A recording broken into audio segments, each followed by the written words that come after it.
Hello friends. आज आपण mathematical लॉजिकचा पुढचा पार्ट म्हणजे आपले काल आपण दोन जे आहेत कंपाऊंड स्टेटमेंट बघितलेले आहेत. पहिलावाला कंजंक्शन, दुसरा डिसजंक्शन. ठीक आहे, या ठिकाणी मी लिहितो कंजंक्शन, त्याचा सिम्बॉल. Second disjunction. ठीक आहे, आणि आज आपण बघणार आहे ते म्हणजे इम्प्लिकेशन किंवा त्याला आपण काय म्हणतो कंडिशनल. आणि इम्प्लिकेशन किंवा कंडिशनल म्हणजे कुठलं स्टेटमेंट? कंपाऊंड स्टेटमेंट ज्या स्टेटमेंटमध्ये आपण जे आपला कनेक्टिव्ह यूज करणार आहे तो म्हणजे if dot dot dot then dot dot. आणि याचा जर सिम्बॉल बघायचा असेल तुम्हाला तर आपण सिम्बॉल कुठला लिहिणार आहे तर एक लाईन ॲरो किंवा डबल लाईनचा एक ॲरो आपण यूज करणार आहे. ठीक आहे, म्हणजे मग इफ देन असेल, इफ पी देन क्यू, किंवा आपलं स्टेटमेंट काय येईल? P implies Q. म्हणजे दोन्ही सेंटेन्सचा मिनिंग एकच, ते दोन्ही कुठं जाणार आहेत? आपले इम्प्लिकेशन या कंपाऊंड स्टेटमेंटमध्ये, किंवा त्याला आपण काय म्हणतो कंडिशनल कंपाऊंड स्टेटमेंट. तर याच्यासाठीचा ट्रूथ टेबल बघूया आपण. बघा काय होतंय, पी स्टेटमेंट आहे, क्यू स्टेटमेंट आहे, आणि त्याचा जो सिम्बॉलिक फॉर्म आहे इफ पी देन क्यू जर आलेला असेल तर सिम्बॉलिक फॉर्म काय येणार आहे? पी इम्प्लाइज क्यू, किंवा तुम्ही त्याला काय रीड करू शकता? P if p then q. आपल्याला कॉम्बिनेशन माहिती आहे, पहिले दोन ट्रू, दुसरे दोन फॉल्स. एक ट्रू एक फॉल्स, एक ट्रू एक फॉल्स. ठीक आहे, एक एक्झाम्पल कन्सिडर करतो मी, त्याच्यानंतर आपण काय करूया तो ट्रूथ टेबल कंप्लीट करूया, किंवा अगोदर ट्रूथ टेबल कंप्लीट करूया त्याच्यानंतर एक्झाम्पल बघूयात. टी एफ टी टी हे त्याचं आन्सर आहे. तर मग काल जसं मी तुम्हाला सांगितलं की अँड असताना आणि ऑर असताना आपण काय केलं, टॉप कॉर्नर आणि बॉटम कॉर्नरच्या पद्धतीने जसं टेबल आपण लक्षात ठेवण्यासाठी किंवा ते लर्न करण्यासाठी जसं एक छोटीशी आपण त्याच्यावरती एक फॉर्मॅट अप्लाय केला, एक ट्रिक अप्लाय केली आपण, त्या पद्धतीनं या ठिकाणी बघा एक गोष्ट लक्षात ठेवायची तुम्हाला. ॲरो आहे, ठीक आहे, ॲरोच्या बॅक साईडला कुठलं स्टेटमेंट आहे? पी. ॲरोच्या नेक्स्टला कोण आहे? क्यू. म्हणजे इफच्या नंतर आपलं स्टेटमेंट आहे पी आणि देनच्या नंतर स्टेटमेंट आहे क्यू.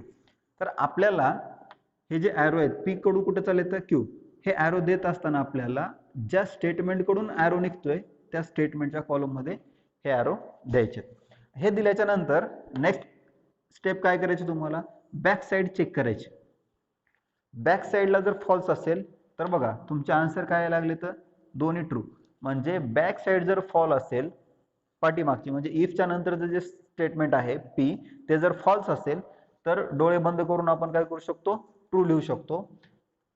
आणि ज्या सिच्युएशनमध्ये, ज्या कंडिशनमध्ये ॲरोची बॅक साईड हे तुमचं ट्रू स्टेटमेंट आहे त्या कंडिशनमध्ये काय होतंय चेक करा. हा जो ट्रू आहे तो ट्रू ॲज इट इज पुढं कंटिन्यू होतोय, हा जो फॉल्स आहे तो फॉल्स ॲज इट इज पुढं, म्हणजे आपण त्याला थोडासा धक्का मारतोय जर बॅक साईडला जर आपल्याकडे काय असेल ट्रू असेल तर. हे थोडंसं तुम्हाला हिंट ते लक्षात ठेवण्यासाठी. जर एक्झाम्पल कन्सिडर करायचं असेल तर आपण एक्झाम्पल कन्सिडर करू शकतो. If 2 is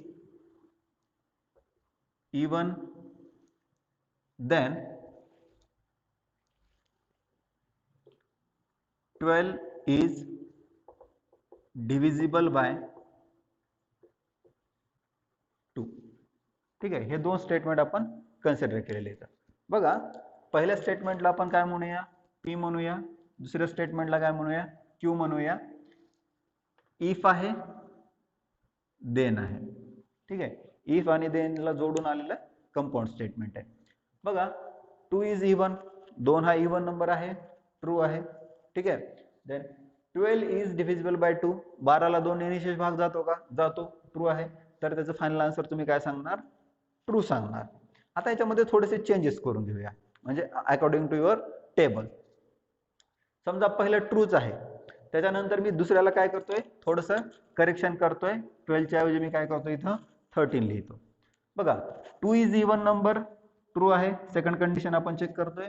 then 13 is divisible by 2. 13 is divisible by 2 आहे का? नाही, फॉल्स. त्या सिच्युएशन मध्ये फक्त आपलं कंपाऊंड स्टेटमेंटचं आन्सर काय होतंय, फॉल्स होईल. म्हणजे ज्या ठिकाणी चेंज होतोय तीच गोष्ट फक्त आपण फोकस करतोय. त्याच्यानंतर जर समजा पहिलं स्टेटमेंट जर का फॉल्स असेल, मीन्स 3 इज इवन नंबर, आणि दुसरं स्टेटमेंट आपण काय करतोय, ट्रू घेतोय, 12 इज डिव्हिजिबल बाय 2. तर या कंपाऊंड स्टेटमेंटसाठी म्हणजे पहिला स्टेटमेंट इफच्या नंतरचं फॉल्स, देनच्या नंतरचं ट्रू, तर फायनल आन्सर काय येणार आहे, ट्रू येणार आहे. आणि जर समजा दोन्ही फॉल्स आहेत, म्हणजे 3 इज इवन नंबर आणि 13 इज डिव्हिजिबल बाय 2, तर त्या केसमध्ये तरी तुमचा आन्सर काय होत जाणार आहे, ट्रूच येत जाणार आहे. हा तुमचा ट्रूथ टेबल, एक कंडिशनल साठी, किंवा त्याला आपण काय म्हणतो, इम्प्लिकेशन म्हणतो. त्याच्यानंतर फोर्थ वन काय आहे आपला, डबल इम्प्लिकेशन. डबल इम्प्लिकेशन किंवा आपण त्याला काय म्हणतो, बाय कंडिशनल. बाय कंडिशनल, ठीक आहे. आणि या ठिकाणी आपण जो फ्रेज यूज करतो तो कुठला आहे, dot dot dot if and only if, किंवा याला तुम्ही शॉर्टकट मध्ये IFF मॅथमॅटिक्स मध्ये याला रीड काय करायचं, इफ अँड ओनली इफ. आणि या ठिकाणी जो सिम्बॉल यूज करतो आपण तो दोन्ही साइडनी ॲरो असणारा, किंवा डबल लाईन दोन्ही साइडनी ॲरो असणारा सिम्बॉल या ठिकाणी यूज करतोय. मग इफ अँड ओनली इफ असेल, IFF असेल, या दोन्हीचं मिनिंग सेमच. आणखीन एक फ्रेज यूज करायचा आपण, त्याचा पण मिनिंग काय कन्सिडर करायचं आपल्याला, बाय कंडिशनल किंवा डबल इम्प्लिकेशनच, त्याचाही मिनिंग तोच ट्रीट करायचा आहे. तो फ्रेज कुठला आहे, the necessary and sufficient condition. Sufficient condition that, त्याच्यानंतर तुमचे काय जाणार आहेत, दोन स्टेटमेंट कॉमा देऊन येतील किंवा जोडून येतील ॲट अ टाइम. तर हे दोन स्टेटमेंट आल्याच्या नंतर हा जर फ्रेज आला, पूर्ण phrase, the necessary and sufficient condition that, त्याच्यानंतर जर स्टेटमेंट येत असतील तर हा फ्रेज पण तुम्हाला ट्रीट करायचा आहे ॲज अ डबल इम्प्लिकेशन किंवा बाय कंडिशनल म्हणून. मग याचा ट्रूथ टेबल काय सांगतो आपल्याला, ट्रूथ टेबल आहे P स्टेटमेंट, Q स्टेटमेंट, आणि सिम्बॉलिक फॉर्म त्याचा P डबल इम्प्लाइज Q. मी या ठिकाणी आता इथून पुढे हा एकच सिम्बॉल घेणार आहे बाय कंडिशनल साठी, ठीक आहे. T T combination F F, Q चा TF TF. फायनल आन्सर जे आहे याचं TFFT आहे. आणि याच्यासाठी मी जी एक हिंट यूज करतो इथं या ठिकाणी, ती काय आहे बघा, जो डबल ॲरो आहे तो दोन कॉलमच्या सोबत घ्यायचा आपल्याला, P आणि Q च्या. तर मी या ठिकाणी मी काय करतोय, डबल ॲरो इंडिकेट करतो, डबल ॲरो इंडिकेट करतो प्रत्येक पेअरला, ठीक आहे. आपल्याकडे टोटल 4 पेअर आहेत. 4 पेअर मध्ये जर तुम्ही जर ऑब्झर्व केलात तर पहिला आणि लास्ट म्हणजे फर्स्ट वन आणि फोर्थ वन हे काय आहेत, ट्रू आहेत. या ठिकाणी फर्स्ट वन आणि फोर्थ वन जर तुम्ही ऑब्झर्व केलात तर तुमच्या एक गोष्ट लक्षात येईल, ॲरोच्या दोन्ही साईडला काय दिसते आपल्याला, सेम ट्रूथ व्हॅल्यू दिसते, ती म्हणजे काय, ट्रू आहे. ॲरोच्या दोन्ही साईडला ट्रूथ व्हॅल्यू सेम दिसते, ती म्हणजे काय, फॉल्स आहे. म्हणजे ॲरोच्या दोन्ही साईडला जर ट्रूथ व्हॅल्यू सेम असेल, it should be true, it should be false, then we conclude that the compound statement by conditional has truth value true, ठीक आहे. त्याच्यानंतर तुम्ही या ठिकाणी जर ऑब्झर्व करत असाल, सेकंड आणि थर्ड केस मध्ये चेक करा, दोन्ही साइडच्या ट्रूथ व्हॅल्यू काय व्हायला लागलेत, व्हाईस वर्सा, म्हणजे चेंज होत चाललेत. एकीकडे जर ट्रू असेल तर दुसरीकडे फॉल्स आहे, पहिल्यावाला फॉल्स असेल तर दुसरावाला ट्रू आहे. त्या केसमध्ये तुमची ट्रूथ व्हॅल्यू काय होत चालली आहे, फॉल्स होत चालली. म्हणजे एक स्मॉल चेंज फॉल्स, दोन्ही सेम तर ट्रू. हे आहे आपलं बाय कंडिशनलचं स्टेटमेंट. याच्यासाठी जर एक्झाम्पल मला कन्सिडर करायचं असेल तर मी याच्यासाठी एक एक्झाम्पल कन्सिडर करणार आहे या ठिकाणी.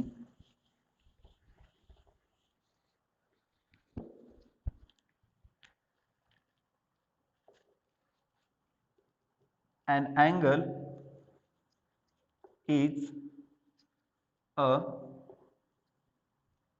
right angle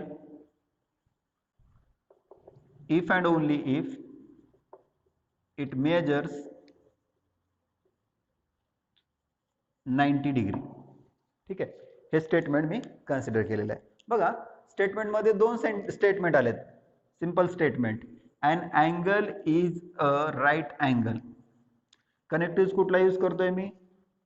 if and only if. त्याच्यानंतर second statement, it measures 90 degree.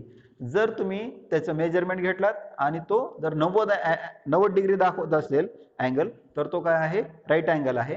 आणि राईट अँगल असेल तर त्याला जर तुम्ही जर का काउंटिंग केलं तर त्याचं काउंटिंग किती येणार आहे?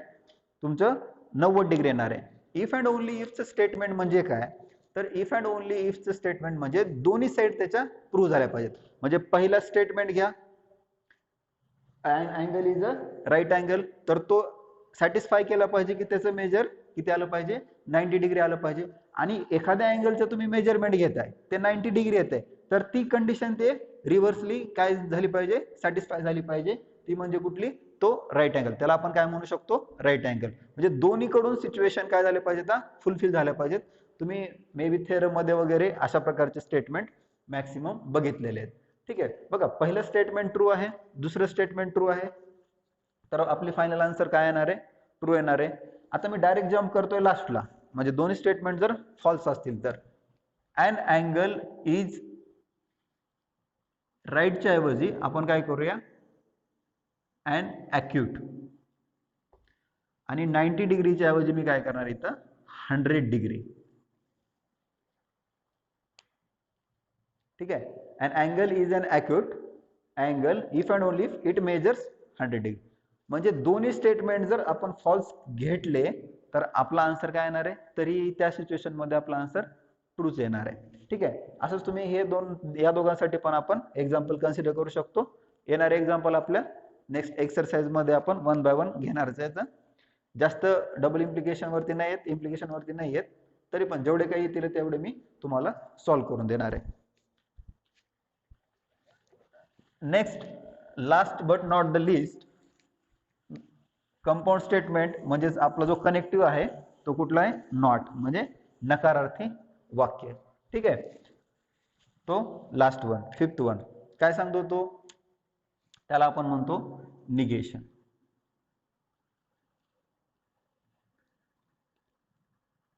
नॉट किंवा निगेटिव्ह सेंटेन्स.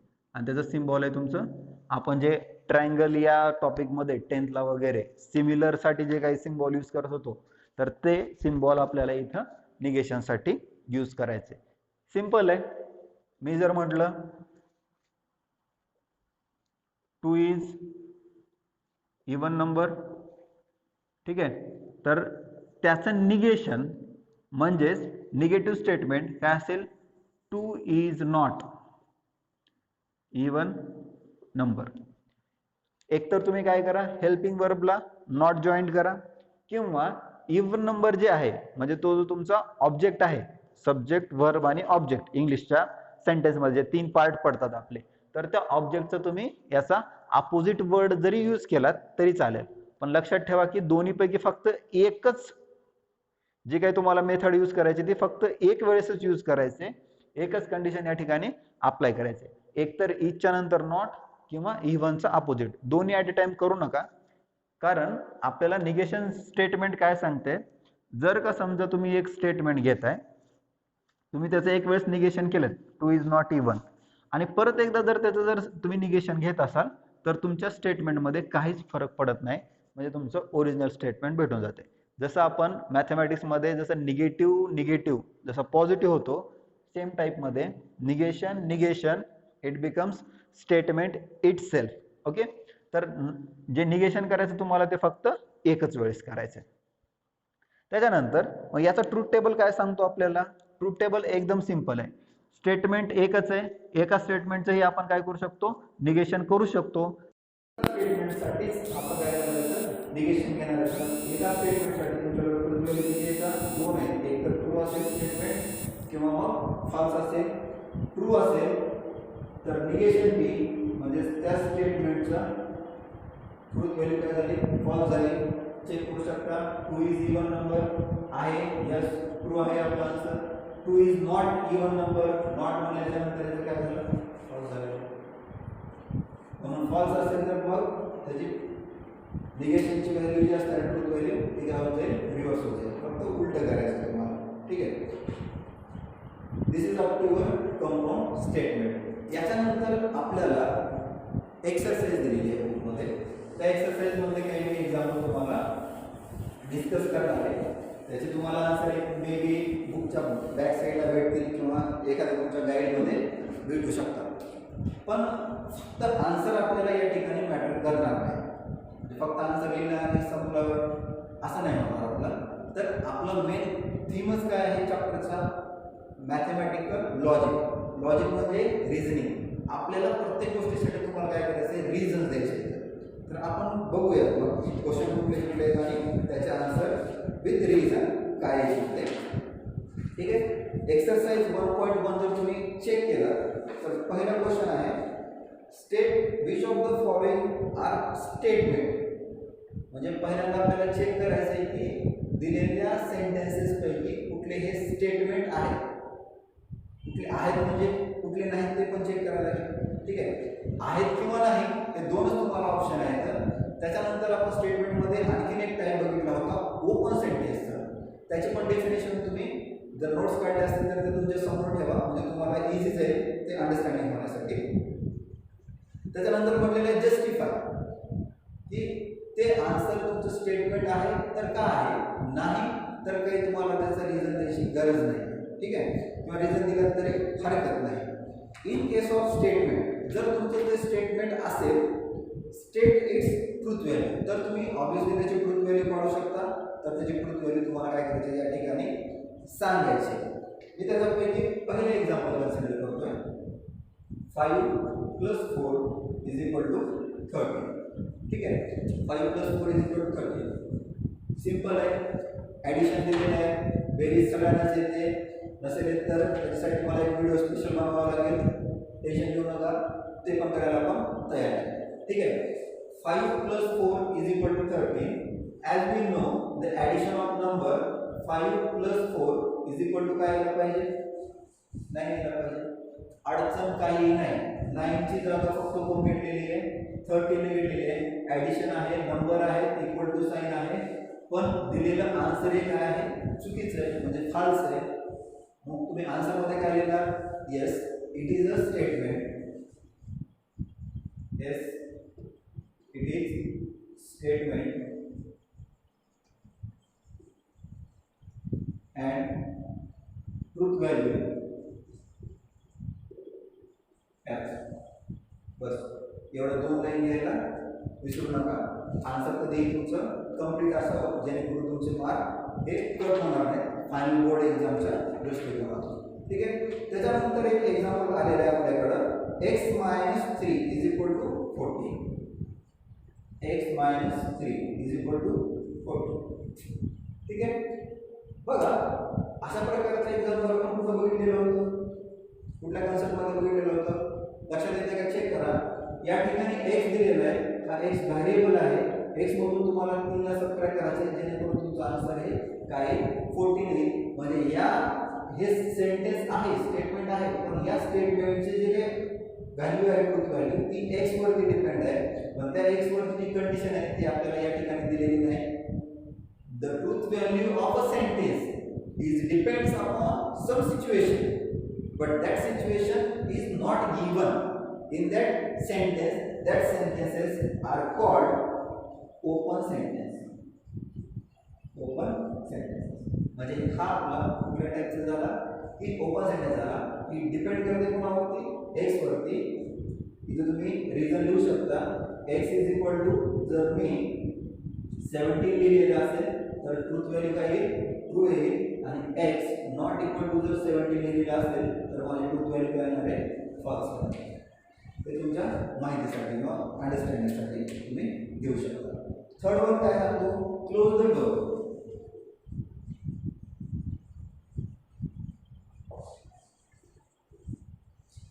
युजली आपण बघितल्याच्या नंतर आपल्याला एक गोष्ट लक्षात येते according to your English grammar, ठीक आहे, ज्या वाक्याची सुरुवात हे वर्बने होते म्हणजे क्रियापदाने होते ते मॅक्सिमम जे सेंटेन्सेस आहेत ते तुमचे जातात इम्परेटिव्ह सेंटेन्समध्ये, म्हणजे कुठले ती ऑर्डर असते, ठीक आहे, किंवा जर त्याला अगोदर जर तुम्ही प्लीज जोडत असाल तर ती तुमची काय होते रिक्वेस्ट होते, ठीक आहे. तर इथे या ठिकाणी क्लोज हा वर्ब यूज केलेला आहे आपण. क्लोज वर्बने स्टार्ट झालेलं जे सेंटेन्स आहे ती म्हणजे तुमची काय असते ऑर्डर असते आणि ऑर्डर कुठे जाते इम्परेटिव्ह सेंटेन्समध्ये. आणि इम्परेटिव्ह सेंटेन्स आपलं स्टेटमेंट आहे का? अजिबात नाहीये. इम्परेटिव्ह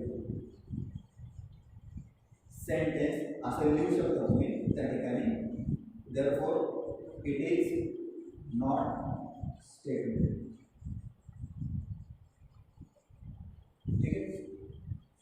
त्याच्यानंतर fourth one, what is the fourth one? 0 is a complex number. 11th मध्ये कॉम्प्लेक्स नंबर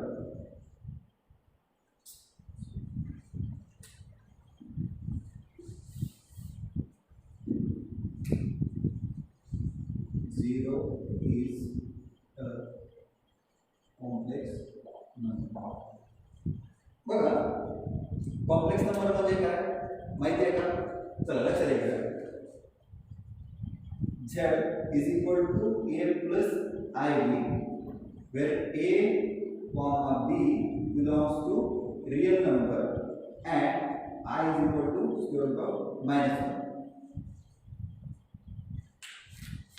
हा a आणि b जे काय तुम्हाला घ्यायचे ते नंबरच आहे. कॉम्प्लेक्स नंबरचा एक वेगळा व्हिडिओ आहे आपला, तो तुम्ही त्याच्यासाठी चेक करू शकता. पूर्ण चॅप्टर आपण 11चा त्या ठिकाणी प्रिपेअर केलेला आहे. त्याच्यामध्ये तरी तुम्हाला एक थोडंसं रिवाइज म्हणून या ठिकाणी एक्सप्लेन करतो मी. ए आहे, बी आहे, हे कुठलेही तुम्ही रिअल नंबर कन्सिडर करू शकता. आणि आय जो आहे तो आपला इमॅजिनरी नंबर आहे, ठीक आहे. इमॅजिनरी नंबर म्हणजे काय? ते रिअल वर्ल्डमध्ये एक्झिस्ट होत नाही, तो फक्त आपण डोक्यामध्ये कन्सिडर केलेला आहे. आणि तो कुठला आहे? Square root of -1. -1चा स्क्वेअर रूट निघत नाही, कुठल्याच नंबरचा स्क्वेअर हा निगेटिव्ह येत नाही. त्याच्यामुळे स्क्वेअर रूट ऑफ -1 साठी आपण एक नोटेशन दिलेलं आहे I. It is your imaginary number. आणि जर तुमचा नंबर या फॉर्ममध्ये येत असेल A plus I B, for example या ठिकाणी आणखी एक एक्झाम्पल कन्सिडर करतो, त्याला मी Z1 नाव देतो. जर समजा आपण लिहिलं 2 + 3 तर हा तुमचा कॉम्प्लेक्स नंबर होतो. तर आपल्याला काय म्हटलेलं आहे? 0 इज अ कॉम्प्लेक्स नंबर. मग 0 तुमच्या रिअल नंबरमध्ये जातो का? कंडिशन कोणावरती आहे? ए बी वरती. ही डेफिनेशन आहे. तर Z2 is equal to me जर समजा 0 + 0 × I. ए घेतला आपण रिअल नंबर आहे, 0 रिअल नंबर आहे. बी घेतला तो पण रिअल नंबर आहे, 2 होता रिअल नंबर, 3 होता रिअल नंबर. त्या ठिकाणी तुम्ही कुठलेही रिअल नंबर यूज करू शकता. आपल्याला जे पाहिजे त्या पॉईंटला येतोय मी. 0 + 0 I. आता 0 नं आय ला मल्टिप्लाय केल्यानंतर आन्सर काय येणार आहे? 0च येणार आहे. आणि 0 + 0 दोघांचं जर ॲडिशन केलं तर आन्सर काय भेटणार आपल्याला? मग हा जो Z2 आहे त्याचा आन्सर काय भेटला आपल्याला? 0. ए आणि बीची व्हॅल्यू 0 घेतली असताना म्हणजे फायनल आलेला आन्सर हे आपलं काय आहे? कॉम्प्लेक्स नंबर तुम्ही रिप्रेझेंट करू शकता. म्हणजे 0 ला आपण कॉम्प्लेक्स नंबर कन्सिडर करू शकतो. Therefore it is a statement and its truth value is true. Okay, these 4 questions. Next one, that complex number साठी तुम्ही आपला कॉम्प्लेक्स नंबरचा व्हिडिओ बघू शकता. तुम्हाला आणखी थोडंसं क्लिअर होऊन जाईल कॉम्प्लेक्स नंबरचे कन्सेप्ट, ठीक आहे. या ठिकाणी थोडंसं शॉर्टकटमध्ये सांगितलेलं आहे. Next one, please give me a breakfast. 5th one जो आहे, प्लीज गिव मी ब्रेकफास्ट, ठीक आहे. आता सांगितलं होतं जर समजा सेंटेन्समध्ये प्लीज येत असेल तर ती काय असणार आहे? आपली रिक्वेस्ट असणार आहे. म्हणून हा काय झाला? इम्परेटिव्ह सेंटेन्स झाला. आणि इम्परेटिव्ह सेंटेन्सचा प्रकार जो आहे तो आपला स्टेटमेंटमध्ये येत नाही, म्हणून therefore it is not statement, ठीक आहे. काय करतो, रीड करतो इथं. अदरवाईज जिथं मला कन्सेप्ट लागणार आहे त्या कन्सेप्टला मी काय करेल, तुम्हाला ते सेंटेन्स इथं एक्सप्लेन करून सांगेल. 6th वन जो आहे, 6th वन आहे आपल्याकडं congruent triangles are similar. Congruent triangles are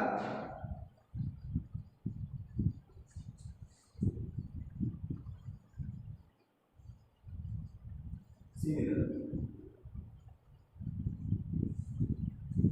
मग या ठिकाणी तुम्हाला प्रश्न पडला असेल, कॉन्ग्रुएंट ट्रायंगल आणि सिमिलर ट्रायंगल म्हणजे काय?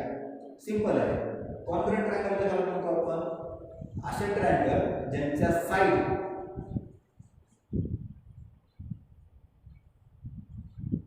as well as 1 2 3 1 2 3 म्हणजे पहिली साइड पहिल्या साइडच्या सोबत इक्वल असायला पाहिजे, दुसरी साइड दुसऱ्या साइडच्या सोबत इक्वल असायला पाहिजे आणि थर्ड साइड सोबत इक्वल असायला पाहिजे रिस्पेक्टिव्हली.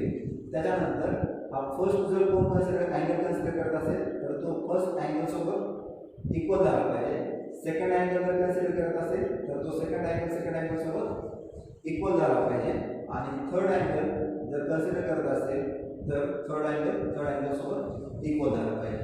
आणि सिमिलर म्हणजे काय, तर असे ट्रायंगल ज्यांच्या साइड्स या प्रोपोर्शन मध्ये असतात आणि अँगल हे सेम असतात. आता बघा, साइड्स जर इक्वल होत असतील म्हणजे S1 डिवाइडेड बाय S1, ठीक आहे, त्यानंतर S2 divided by S2, S3 divided by S3, तर याचा आन्सर काय आहे तुमचं 1 येणार आहे. म्हणजे ऑलरेडी तुमचे कॉन्ग्रुएंट ट्रायंगलच्या ज्या साइड्स येतात त्या कशा येतात, प्रोपोर्शन मध्ये येतात. त्यांचा जर रेशो घेतला, समजा इकडे 4 आहे लेंथ, तर इथे पण काही 4 आहे, इथं 5 आहे तर इथे पण काही 5 आहे, इथं 10 आहे तर इथे पण काही 10 आहे. मग 10 divided by 10, 5 divided by 5, 3 divided by 3 तुम्ही कन्सिडर करत असाल तर त्याचा आन्सर काय येणार, तुमचा जो रेशो 1 येणार. म्हणजे तिन्ही रेशो तुमचे काय आले पाहिजे, तर इक्वल आले पाहिजे. तर त्या ट्रायंगलला आपण काय म्हणतो, सिमिलर ट्रायंगल म्हणतो. आणि कॉन्ग्रुएंट ट्रायंगल हे सिमिलर असतात. तुमच्या माहितीसाठी म्हणून सांगतो, सिमिलर ट्रायंगल हे कॉन्ग्रुएंट आपण देऊ शकत नाही. फक्त याच्यासाठी जर कन्सिडर करत असाल आपण, जो it is a statement and it is, ठीक आहे. त्यानंतर 6 झालेला आहे आपला. 7th one, x square is equal to x square is equal to x. हा जर कन्सिडर करत असाल, एक गोष्ट लक्षात ठेवायची, सिंपल ट्रिक सांगतो. म्हणजे एक हिंट, समजा ज्या ठिकाणी x आहे ना आणि x वरती जर तुम्हाला कंडिशन दिलेली नसेल तर डायरेक्टली आपण त्याला काय म्हणूया, ओपन सेंटेन्स म्हणूया. कारण का बघा, x ची व्हॅल्यू जर मी 0 घेत असेल तर 0 चा स्क्वेअर किती येतो, 0 येतो, 0 इज इक्वल टू 0. x ची व्हॅल्यू जर मी 1 घेत असेल तर 1 स्क्वेअर इज इक्वल टू 1 येतो. म्हणजे तुमचं स्टेटमेंट काय झालं या ठिकाणी, ट्रू झालं. आणि x रादर दॅन 0 अँड 1 जर घेतला तर तुमचं स्टेटमेंट काय झालं, फॉल्स झालं. म्हणजे ही जी ट्रूथ व्हॅल्यू आहे ती कंडिशननुसार चेंज होत चाललेली आहे. आणि ती कंडिशन कोणावरती आहे, तर आपल्या x वरती आहे. आणि x ची कंडिशन या ठिकाणी दिलेली नाही, म्हणून मग आपण याला काय म्हणूया, ओपन सेंटेन्स, ठीक आहे.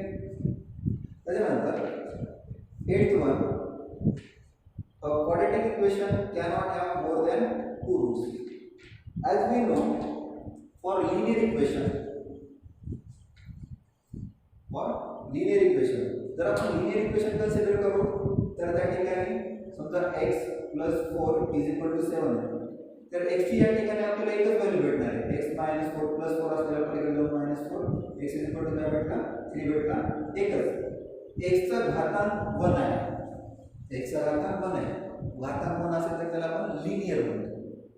आणि त्याच ठिकाणी जर समजा घातांक 2 असेल, x² + bx + c = 0, याला आपण क्वाड्रॅटिक इक्वेशन म्हणतो. मग हायेस्ट पॉवर किंवा त्याची डिग्री त्या इक्वेशनची काय आहे, 2 आहे. 2 म्हणजे क्वाड्रा म्हणजे 2, याला आपण काय म्हणतो, क्वाड्रॅटिक इक्वेशन. जर पॉवर 1 असेल तर x ची एकच व्हॅल्यू भेटते, पॉवर 2 असतील तर आपल्याला मॅक्सिमम 2 व्हॅल्यू भेटणार आहेत. म्हणजे ॲट मोस्ट 2 रूट्स, 2 पेक्षा जास्त नाही. ठीक आहे. तर दोन किंवा दोनपेक्षा कमी म्हणजे एक किंवा दोन रूट भेटतील त्याला, सोल्युशन भेटतील त्याला आपल्याला. तर या ठिकाणी काय म्हटलेलं quadratic equation cannot have more than two roots. तर बरोबर आहे, ॲट मोस्ट म्हणजे जास्तीत जास्त दोनच रूट असतात, म्हणून हे स्टेटमेंट आहे आणि ते स्टेटमेंट काय आहे आपलं फॉल्स. ठीक आहे. त्याच्यानंतर नेक्स्ट वन,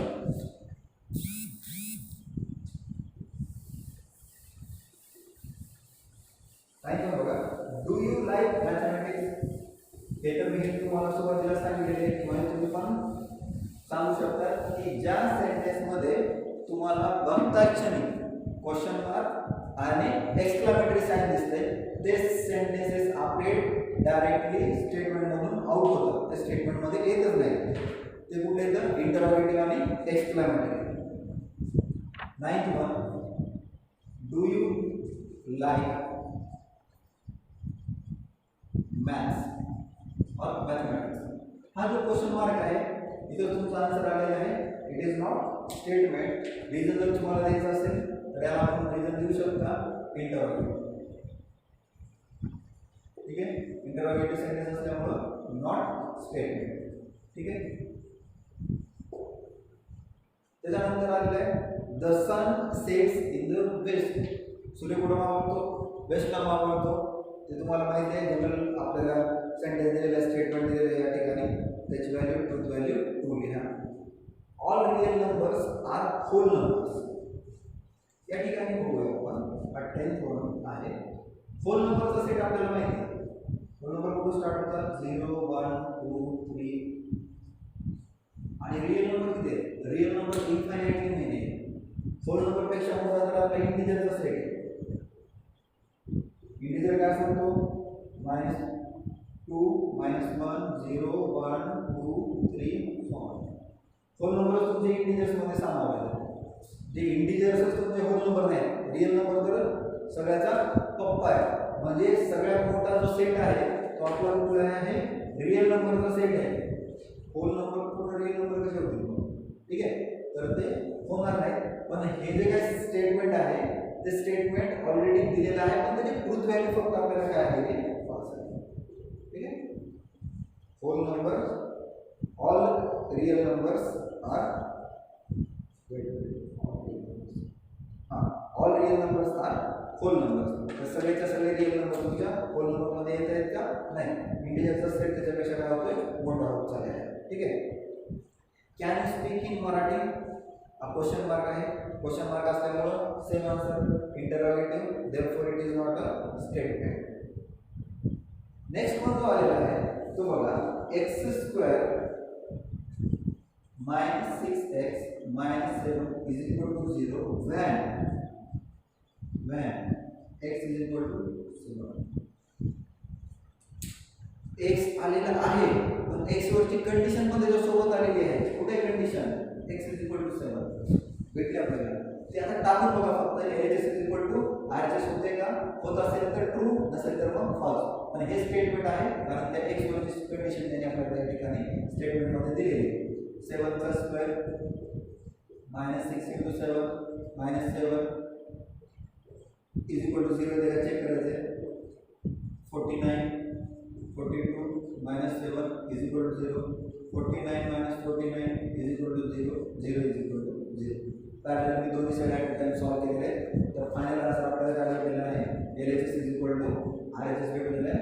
तर या ठिकाणी आपली ट्रूथ व्हॅल्यू काय झालेली आहे, ट्रू झालेली आहे. It is a statement and truth value is true.